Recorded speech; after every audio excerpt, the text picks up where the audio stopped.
Hello guys, good evening. मैं देश दीपक। जल्दी से आ जाइए।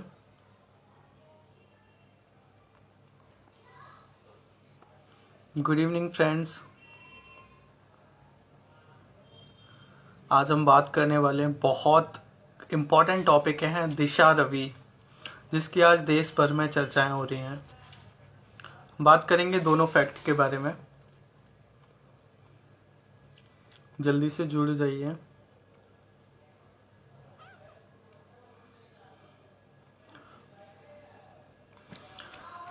हाँ, तो आज का हमारा जो टॉपिक है वो है दिशा रवि। आजकल देश में बवाल हुआ है कि दिशा रवि को गिरफ्तार नहीं करना चाहिए। उसकी उम्र 21 साल है और वो एक लड़की है, इसलिए उसको फ्री करना चाहिए। कई सारी राजनीतिक पार्टियां, कई सारे राजनीतिक दल, कई सारे एक्टिविस्ट और बहुत सारे लोग इसमें जुड़ गए हैं।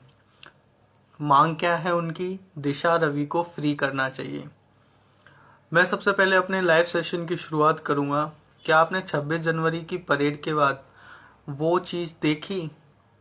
एक भयानक मंजर।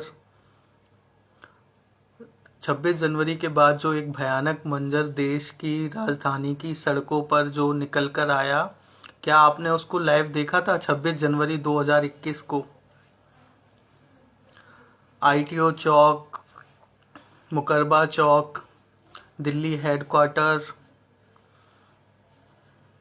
कई जगहों पे किसानों के नाम पर बहुत सारे लोगों ने जो उपद्रव किया, आई थिंक आप लोग वो भूले नहीं होंगे। और जो भूल चुके हैं वो वापस से 26 जनवरी की वीडियो जाकर यूट्यूब पर देखें कि कितना खौफनाक मंजर था।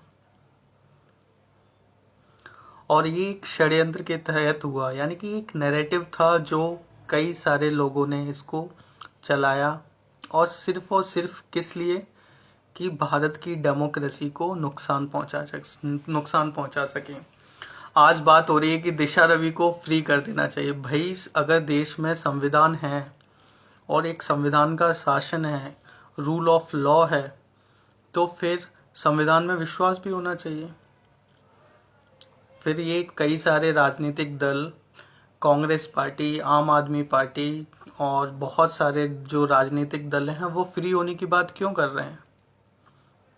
उसका क्या रिलेवेंट है? अगर इस देश ने 26 जनवरी को जो हिंसा हुई, अगर जो लोग इस बात का समर्थन कर रहे हैं कि जो हुआ वो सही था, तो फिर आप किस तरीके से जस्टिफाई करेंगे इस देश के एज ए कंट्री के, इस देश की कंट्री के सिटीजनशिप के नाते, एक नागरिक होने के नाते? How can you justify? देश की राजधानी में 26 जनवरी 2021 को जो हुआ, क्या उसको आप न्याय संगत मानते हैं? मुझे नहीं लगता उसको न्याय संगत मानना भी चाहिए। इस देश के एक रिस्पॉन्सिबल सिटीजन होने के नाते जो जो इस षड्यंत्र में शामिल हुए हैं उन सबको पकड़कर जेल में डालना चाहिए, और उसकी शुरुआत दिल्ली पुलिस कर चुकी है। अब आज का जो विषय है वो है दिशा रवि। कई लोग कह रहे हैं कि दिशा रवि को फ्री कर देना चाहिए। क्यों फ्री कर देना चाहिए? अगर उसका नाम अगर टूल किट में संलिप्त है, if she is been responsible, अगर government of India, Delhi police और दिल्ली पुलिस कमिश्नरेट इस बात को कह रहे हैं कि वो उस चीज़ में इन्वॉल्व थी, तो फिर उसकी एज को देख के, उसकी उम्र को देख के क्यों उसको फ्री कर देना चाहिए? जस्ट बिकॉज कि वो 21 साल की है। तो सबसे पहले मैं क्लियर कर दूं कि इस देश का संविधान, चाहे वो 21 साल का हो, चाहे वो 50 साल का हो, 70 साल का हो, संविधान सबके लिए समान है। और इस देश में 100 में से 100% लोग संविधान को मानने वाले हैं। उनको कानून का पूरी तरीके से पालन करने में बड़ी गर्व की महसूस होती। आज तक देश में 70 वर्षों तक इस देश में अगर कानून का शासन अगर चल रहा है, वो सिर्फ और सिर्फ एक संविधान की वजह से। वो एक किताब नहीं है, वो भारत की आत्मा है। इट्स अ सूल ऑफ इंडिया। तो आप इस चीज़ को जस्टिफाई नहीं कर सकते। और 26 जनवरी को जो लोग भूल चुके हैं कि 26 जनवरी को क्या हुआ, हम तो बिहार में रहते हैं, हम पंजाब में रहते हैं, हम साउथ इंडिया में रहते हैं, हमें इससे क्या मतलब? तो शर्म आनी चाहिए हमें अपने इस देश के नागरिक होने कहने के लिए। क्योंकि 26 जनवरी के बाद जो हुआ उसको शायद आप भूल चुके हैं। 26 जनवरी के दिन जिस तरीके से पुलिस पर हमले किए जा रहे थे, बसें तोड़ी जा रही थी कि और जो 400 पुलिस वाले घायल हुए थे, क्या आप उस चीज़ को जस्टिफाई कर चुके हैं? आपकी आत्मा इतनी मर चुकी है, एज ए रिस्पॉन्सिबल सिटीजन होने के नाते आपका ये फर्ज बनता है कि आप उस चीज़ को कैसे जस्टिफाई कर सकते हैं। और जो लोग भूल चुके हैं कि 26 जनवरी को क्या हुआ, हमें से क्या फ़र्क पड़ता है, तो जाकर यूट्यूब की वो वीडियो देखें 26 जनवरी को कि किसानों के नाम पर किन लोगों ने, दंगाइयों ने कितना गंदा उत्पात मचाया था इस देश की राजधानी में। मुझे ये लग रहा था उस वक्त कि मुझे नहीं लगता कि अब ये कैसे रुकेगा खून खराबा। I hats off to Delhi police, जिन्होंने अपने सेंसिबल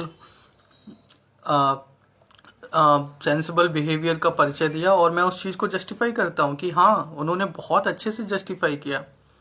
और ये दिल्ली पुलिस का बहुत अच्छा नैरेटिव था कि उन्होंने कोई गोली नहीं चलाई। दिस वाज द मैं कह सकता हूँ कि दिल्ली पुलिस की ये बहुत अच्छी चीज़ रही कि उन्होंने एक बंदूक की गोली तक नहीं चलाई, और उस चीज़ को उन्होंने बहुत अच्छे से टैकल किया। आज बात उठ रही है कि दिशा रवि को फ्री कर देना चाहिए। अगर दिशा रवि रिस्पॉन्सिबल है इस चीज़ के लिए, तो उसका फैसला देश की न्यायपालिका करेगी, और उसमें कोई दो राय नहीं है। अगर उस चीज़ के लिए दोषी है तो कोर्ट उसको डिसाइड करेगा। फिर ये राजनीतिक दल, ये कई सारे एक्टिविस्ट, जेएनयू में प्रदर्शन, ये सब क्या चीज़ दर्शा रहा है कि आपको संविधान पर भरोसा नहीं है।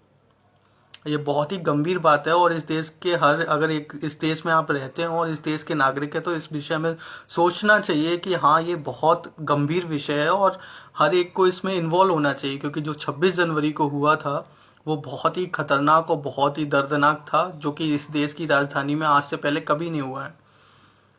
तो दिशा रवि चाहे 21 साल की हो, चाहे फिर कोई 50 साल का कोई व्यक्ति हो, अगर इस देश के संविधान के साथ या इस देश को तोड़ने की बात करेगा, तो फिर उसकी सज़ा भुगतने के लिए तैयार रहना चाहिए। इसके कोई विवाद नहीं होना चाहिए कि वो 21 साल की है तो उसको छोड़ देना चाहिए। इट्स नॉट अ इश्यू, ये होना भी नहीं चाहिए। ठीक है, तो फिर यही मेरा आज टॉपिक था कि अगर वो रिस्पॉन्सिबल है तो कोर्ट डिसाइड करेगा। कोर्ट को अपनी आज़ादी है। अगर आप इस देश के सिटीज़न हैं तो आपको एक स्वतंत्र न्यायपालिका को में विश्वास रखना चाहिए, क्योंकि इस देश में एक इंडिपेंडेंट जुडिशरी है, और वो जुडिशरी डिसाइड करेगी कि व्हाट इज़ गुड और what is not bad, good what is bad. तो इसको ना तो लोकतंत्र पे हमला कह सकते हैं, ना ही इसको संविधान की हत्या कह सकते हैं। इसको कुछ नहीं कह सकते। संविधान के हिसाब से कानून अपना काम कर रहा है, और ये सब बातें कहना बंद करना चाहिए कि वो 21 साल की है, फलाने व्यक्ति 50 साल का है। तो ये सब चीज़ें गलत हैं, और इस देश में अगर हम रह रहे हैं तो हमें संविधान का पालन करना चाहिए। यही मुझे अपनी बात कहनी थी। Thank you so much. हो सकता है आप इस बात से डिसएग्री करें, लेकिन जो सत्य है वो सत्य है, क्योंकि जो 26 जनवरी को हुआ उस चीज़ को मैं बिल्कुल जस्टिफाई नहीं करता। इस देश ने जो झेला है वो बहुत ही खतरनाक और बहुत ही दर्दनाक था। इसी के साथ thank you so much and good bye, all the best.